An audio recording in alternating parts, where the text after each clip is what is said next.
Here's an article I found on one of my browsers. Sola Braverman reckons asylum seekers fake being gay for special treatment.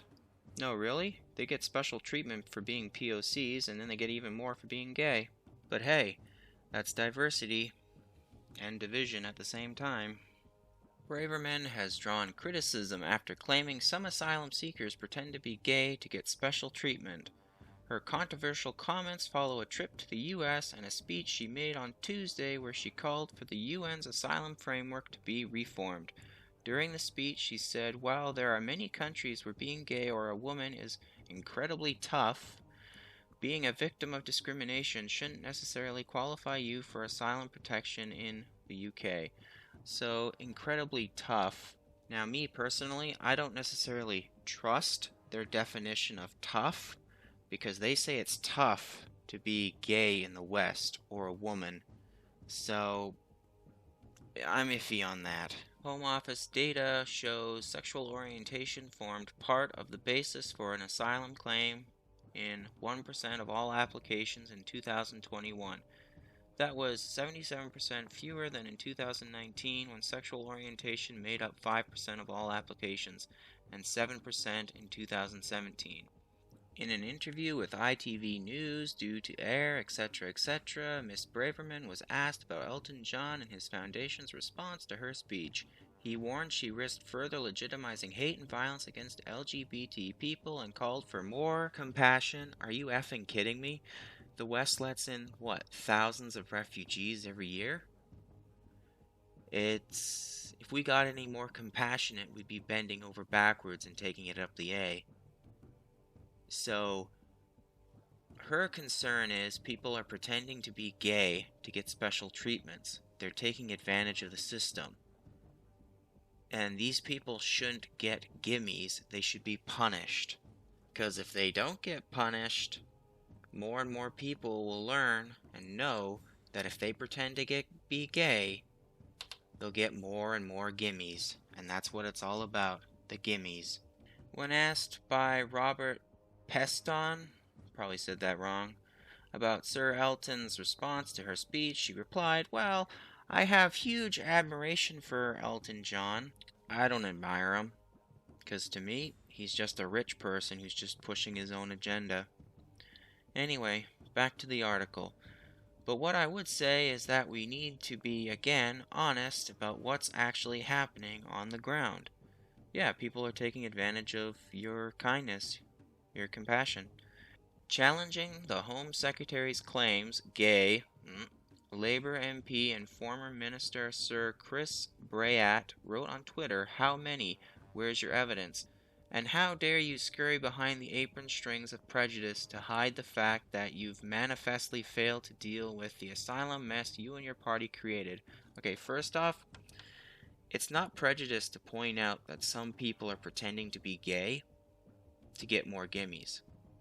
That's just fact. If people know they can get more free stuff, gimmies, for pretending to be something, they will. And the fact that he's blaming the one party is asinine for a couple of reasons. One, instead of bickering amongst themselves who's to blame, maybe they should try sitting down to try to fix the problem. Two, in my opinion, the whole government's to blame, not just one party.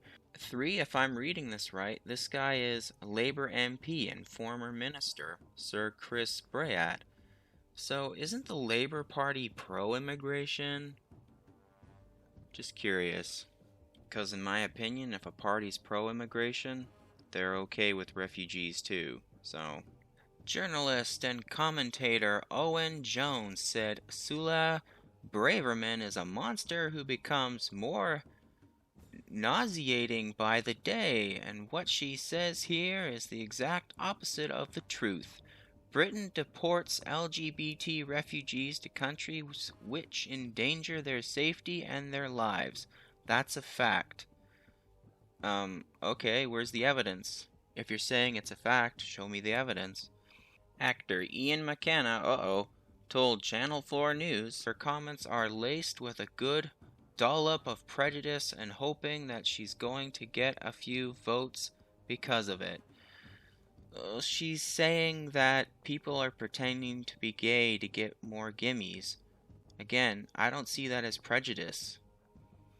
LGBT Stonewall said the implication that LGBT women, asylum seekers, are using their identities to falsely claim asylum en masse is unhelpful and unsound when viewed alongside statistics which clearly show the vast majority. Now, majority is anything higher than 50%, so you could have 45% that are just faking gay to get more gimmies. Anyway, back to the article. And these people that get sent back are at serious risk of violence. So, for me, I would blame the people who are pretending to be gay to gain the system, because by doing that, they're causing suffering to people who get sent back who are actually gay. But hey, cry prejudice. Meanwhile, Sonia Seitz, chief executive at Freedom from Torture, didn't even know that was a thing, said LGBTQ people are tortured in many countries for who they are and who they love, and their pain is no less than any other survivors we treat in our therapy rooms. They deserve precisely the same protection too. Quick side note, I've heard of white people being tortured in their own native land because of immigrants and refugees, but hey. Anyway, back to the article. For a liberal democracy like Britain to try to weaken protection for this community is shameful. She's not trying to weaken protection for the community, she's trying to weed out the fakers. But hey. Anyway, this article's gone on a little longer than I wanted, so I'm going to pop in this quick video from the UN, and then I'll close it up. As the UN Refugee Agency, we're concerned when the relevance of the UN Refugee Convention is called into question. What's wrong with people questioning an agency? That's why agencies become corrupt. People don't question. They don't hold them accountable. Same goes for politicians. Here are able to access safety and protection because it saves lives, and it has done for the last 70 years. We continue to see growing numbers of people forcibly displaced across the world. So that framework that protects them from being forcibly returned to situations where their life or their freedom may be at risk, or where they may be at risk of serious human rights violations, it's absolutely essential that we have an international framework that protects those people. And that's a very well recognised part of international law. It's also a very long-standing humanitarian tradition. So the question has to be asked, why are they being forcibly removed from their home? I've heard a few reasons. Some people blame the West, some people blame the climate, the whole climate refugee crisis. Me, I would blame, well, the politicians.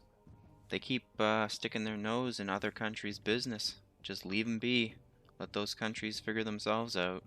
In my opinion, anyway.